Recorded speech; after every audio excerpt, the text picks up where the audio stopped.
chers auditeurs et téléspectateurs des 52 radios et des 7 télévisions partenaires de Studio Kalangu, bonsoir et bienvenue dans votre numéro de Forum de la presse de ce soir.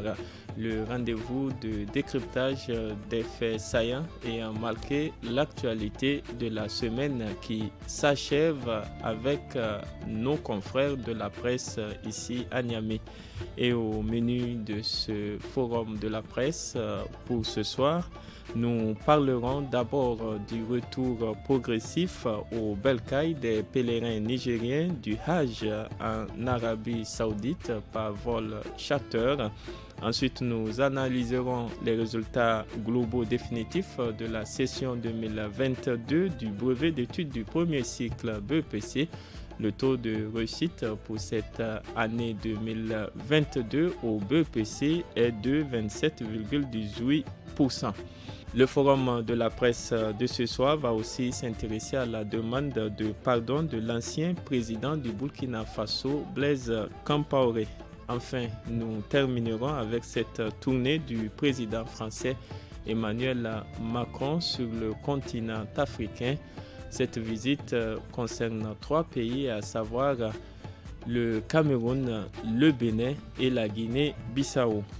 Pour analyser tous ces sujets, nous avons le plaisir de recevoir nos confrères Ousmane Sidikou, journaliste indépendant, Ousseini Issa, journaliste indépendant, et Maïmouna Diado, journaliste indépendante également, à la modération de ce forum de la presse. Je suis Michel Deji.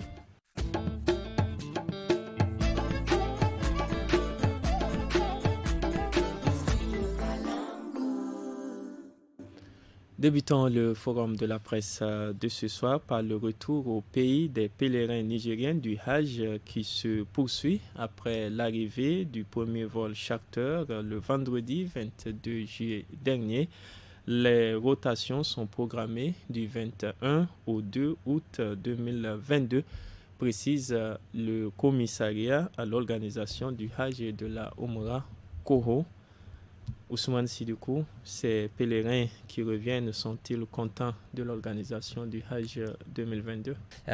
Contents, peut-être que la question, ou bien disons la réponse, eux seuls pourront vous dire cela, mais à l'épreuve des faits, nous remarquons quand même les impairs ayant caractérisé le départ de ces pèlerins. Les choses semblent s'améliorer. Peut-être l'on tendrait d'ici demain vers le 7e vol, puisque le 6e vol est arrivé ce jeudi-là. Donc, c'est dire que peut-être qu'ils ont eu à prendre en compte les ratés du départ pour que cela ne se reproduise plus au retour.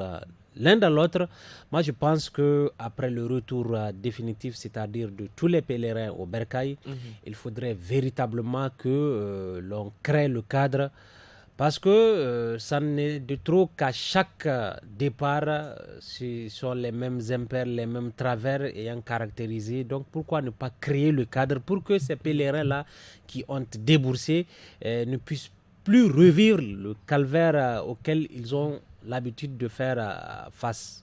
Comme je l'ai dit, au retour... Notamment l'attente dans la période d'acheminement. Bon, justement, effectivement, prendre en compte aussi bien l'aller que le retour. C'est pas parce que jusqu'à preuve de contraire, le retour est en train de se faire sans trop de problèmes qu'il ne faille pas reposer le débat quant à l'organisation, puisque à l'épreuve des faits, la création de la structure COHO est loin de résoudre le problème. Donc il faudrait créer le cadre, impliquer les acteurs, la primature, le ministère de l'Intérieur, les agences. Il faudrait vraiment qu'on crée le cadre pour qu'on définisse de façon claire et nette vraiment la démarche. Parce qu'il vous souviendra qu'il y a des gens qui n'ont pas pu effectuer ce pilier de l'islam. Et ce n'est pas de leur faute. 158, voyez-vous, ça c'est le chiffre officiel. Voilà, en date du 8 juillet dernier. Tout à fait. Donc vraiment... Et il faut dire que selon le communiqué, c'est dû à des manquements au niveau de l'avionneur qui n'a pas respecté les délais. Mais est-ce que ces pèlerins-là qui n'ont pas pu... Donc en quoi, c'est-à-dire les manquements de l'avionneur aurait pu impacter leur non, le fait qu'ils ne se soient pas allés. Ils ont payé le prix fort. Or, moi, je pense que c'est là où j'insiste et j'insiste vraiment là-dessus. Il faut que les conditions soient créées pour que les choses soient revues et afin que nous n'assistions plus à ce à quoi nous avons l'habitude d'assister malgré la création de la structure COO qui, apparemment, les choses semblent la dépasser. Merci beaucoup Ousmane Sidoukou. Hussein Issa, ce retour se déroule-t-il bien? Il y en a qui sont même mal partis. Pour parler de retour d'abord. Quand quelqu'un est parti dans la prestation, il n'a pas pu accomplir comme ça de se devait tous ces rites-là. Est-ce que vous pensez que quand quelqu'un sort ici, s'assoit directement, dit on est en train de créer les conditions pour qu'ils reviennent dans les normes? Non, créons les conditions pour qu'ils aillent à temps dans les normes pour pouvoir accomplir le rite, les rites. Pas maintenant, ça dit, on est en train de créer les conditions pour qu'on perde de vue ce qui s'est passé en amont. C'est en aval, on dit, ah, ils sont en train d'arriver. Il y en a qui sont allés, qui sont partis. Mais véritablement, ils n'ont pas pu accomplir comme ça se doit le Hajj. Et c'est pour ça que j'ai dit, c'est un non-événement. Le Coro qui sort pour dire, voilà le calendrier, tout ça, c'est faux. Ils ont établi leur truc. Il fallait s'y attendre. Ça fait des années qu'on assiste à ce genre de choses. Parce que tout simplement, on ne fait pas un appel à concurrence, appel d'offres à concurrence par rapport à l'avionneur. On a désigné un avionneur qui est là. Celui d'avance, systématiquement, c'est à lui qu'on accorde. Alors qu'on peut trouver des avionneurs, comme le font les autres pays voisins, qui sont capables, qui ont des flottes, qui peuvent acheminer les gens dans les délais légaux. C'est dû à quoi, puisque c'est dû à la politique. La politique. Ah, alors, c'est dû à quoi? C'est dû à la politique, parce que tout simplement, on dit non, mais c'est beaucoup d'argent. Ah, lui, le monsieur, bon, qui est là, qui est représentant de la compagnie, dont je n'ai pas besoin de citer le nom, on va lui donner le marché. On est dans cette situation-là. Mais alors, vous voulez quoi? Que ça change? Si on doit maintenir cette situation, eux-mêmes, ils sont sortis pour reconnaître que l'avionneur n'a pas été correct. Mais l'année prochaine, certainement, le même avionneur va venir influencer politiquement. On va encore lui donner le transport des pèlerins. Alors, on ne tire pas les leçons de ce qu'on a vécu cette année. On va, pour améliorer, pour se dire non, on va chercher un avionneur sérieux qui a beaucoup de Boeing, de gros porteurs qui peuvent acheminer les pèlerins dans les délais requis. Michel, on ne triche pas, même avec Dieu, on veut tricher. Est-ce que c'est normal ça? Merci beaucoup, Hussein Issa. Maïmouni Gado, c'est vrai, Hussein Issa a expliqué qu'il y a eu des retards, c'est vrai, mais cela en tout cas, les pèlerins qu'on a entendus de leur retour en terre sainte de l'islam, ils ont eu à accomplir quand même les périodes importantes, c'est-à-dire le Arfa, le Muzdalifa, l'étape de Mina et toutes les autres étapes importantes. Et après, il y a eu, on a l'impression en tout cas, des visites au niveau des monuments historiques, certains rattrapages, on peut dire, par rapport à tout ça. Quelle analyse globale vous faites? Si vous demandez le pèlerin qui avait quitté l'avant-veille, la veille même, est-ce qu'il va vous répondre la même chose que celui qui était là-bas durant 2 semaines ou 3 semaines, qui a eu le temps de visiter les mosquées et autres, les cimetières, les cimetières et tout. Mais maintenant, qu'on dise qu'il y a certains, on a créé les conditions pour rattraper les visites qu'ils n'ont pas pu faire. Moi, je me dis que quand on va à la Mecque, il faut s'assurer qu'on va, c'est vraiment pour être proche de Dieu. Ce n'est pas après les rites qu'il faut créer les conditions pour que ces gens-là puissent encore aller sur le terrain. C'est vrai, visiter. Parce que pour certains, c'est un moment intense de recueillement. Voilà. Où on prépare puisque quand tu es avec la foule, la foule, ça te donne le courage, ça te permet de te concentrer, ça te permet de dire que voilà, je suis vraiment dans l'espace où je dois faire mon recueillement. Mais quand, après tout ça, les rites là, on revient, on dit, on crée les conditions pour que ceux qui n'ont pas pu faire les rites puissent aller au moins regarder. Ça, c'est une visite. Alors que le Hajj a proprement dit est C'est terminé. une visite.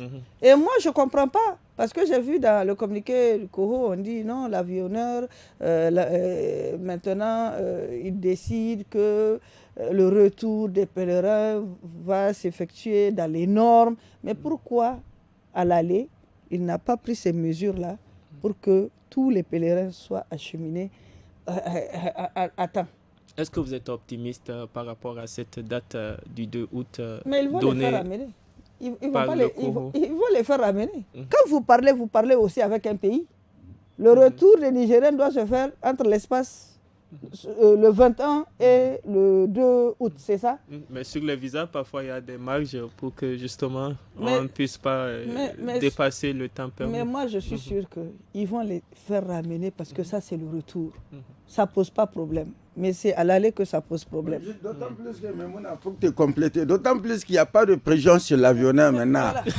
Il a pris son argent. Il a pris son argent. Et il va aller les chercher. Mais c'est ça. Moi, je ne joue pas les oiseaux de mauvais augure, mais toujours est-il qu'il faudrait que les gens soient regardés. Parce que, Oussel l'a dit, il n'y a pas de pression. Et antérieurement, les Nigériens, juste après l'accomplissement du Hajj, beaucoup erraient à travers les rues là. Certains, à la limite, quémandaient même parce qu'ils ont épuisé leurs ressources. L'avionneur les a laissés à leur propre sort. Donc, le fait de revenir, vraiment, c'est coûteux le temps de se prendre à chef. Voyez-vous, donc ils ont passé plusieurs jours. Donc, du coup, avant même là-bas, donc beaucoup ont erré à travers les rues. Donc, ils sont livrés à eux-mêmes. Prions que vraiment qu'ils ne subissent pas ce sort-là et puissent rapatrier, puissent regagner le bercail à temps pour ne pas vraiment revivre le calvaire qu'ils ont l'habitude de voir après l'accomplissement du Hajj. Merci beaucoup. Ce que vous souhaitez tous les trois, c'est donc un souhait pour que retour, là, les prochaines éditions puissent enregistrer des améliorations en termes d'organisation. Merci beaucoup. Nous passons à présent au deuxième sujet du forum de la presse de ce soir. Il s'agit de la proclamation des résultats globaux définitifs de la session 2022 du brevet d'études du premier cycle BEPC. 27,18%. C'est le taux global national de réussite enregistré au Niger cette année. C'est le ministre de l'Éducation nationale qui l'a annoncé mardi dans un point de presse après une communication faite en Conseil des ministres. Hussein Issa, quelle analyse vous suscite ces chiffres issus des résultats du BPC session 2022? On ne peut pas considérer que les combien de pourcents, presque 60 et quelques pourcents, ils vont devenir quoi? Ce n'est pas un test de recrutement à la fonction publique ou machin. L'idéal, c'est de créer les conditions pour que le maximum puisse admettre. Ceux qui ne sont pas admis, ceux dont les parents ont un peu de ressources, ils vont reprendre certainement dans les écoles privées. Ça va faire une massification. Et ainsi de suite. Moi pour moi, ils doivent se remettre en cause. On doit s'asseoir pour dire qu'est-ce qui ne va pas à l'école. C'est bien beau. Parce que normalement, quand le système est performant, un système performant, c'est en fonction du taux. Quand le système n'est pas performant, quand j'ai vu des réactions sur opinion plurielle, quand le ministre a fait son point, où des gens sont sortis pour dire, même dans les épreuves, il y a des fautes, il y a des erreurs. Les épreuves qui ont été soumises, même les épreuves, il y a des imperfections dans les épreuves.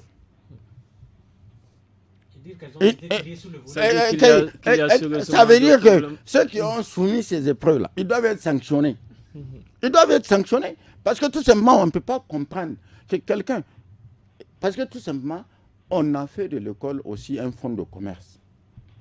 Même par rapport à la soumission des épreuves, c'est des gens peut-être qui n'ont jamais enseigné, qui ne sont pas sur le terrain, c'est eux qui se mettent dans la posture pour pouvoir. Mais on va caler, on va montrer, on va caler les enfants. Mais pour gagner quoi? C'est ça la finalité de l'école? C'est pas ça la finalité de l'école? Si. Mais on va caler les enfants, ça veut dire pour vous, c'est à dessein. Mais quelque part, quand on dit, quand l'enseignant selon certains observateurs, c'est que les élèves n'ont pas le niveau requis. Non, quand l'enseignant même est incompétent pour faire un sujet, une épreuve correcte et tout, lui-même l'enseignant, ça veut dire l'enseignant même est défaillant.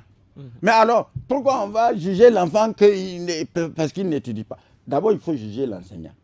Ou celui qui a proposé le sujet là. Mais ça n'a pas été le cas. Le ministre est venu tranquillement, il a décliné les chiffres, les statistiques et tout. Il s'est levé tranquillement. Voilà ce qu'on a. Il va faire ça avec le bac. Et puis les gens sont contents. Parce qu'on a associé, on a un brevet propre, on a un bac propre. Mais maintenant, tous ces déchets-là, tous ces qu'on a là, les rejets là, ils vont devenir quoi? Merci beaucoup. Alors, donc, on a un système, en tout cas, qui est analysé dans sa globalité à travers votre intervention, Ousseinissa. Il y a des disparités quand même qui ont été notées à ce niveau. Il faut rappeler que la région de Niamey, par exemple, la région de Niamey, a enregistré 36. La région de Niamey, il y a combien de bibliothèques? Mais même la région de Niamey, le taux a tellement baissé depuis d'année en année, ça a baissé. Il y a plus, tout est concentré.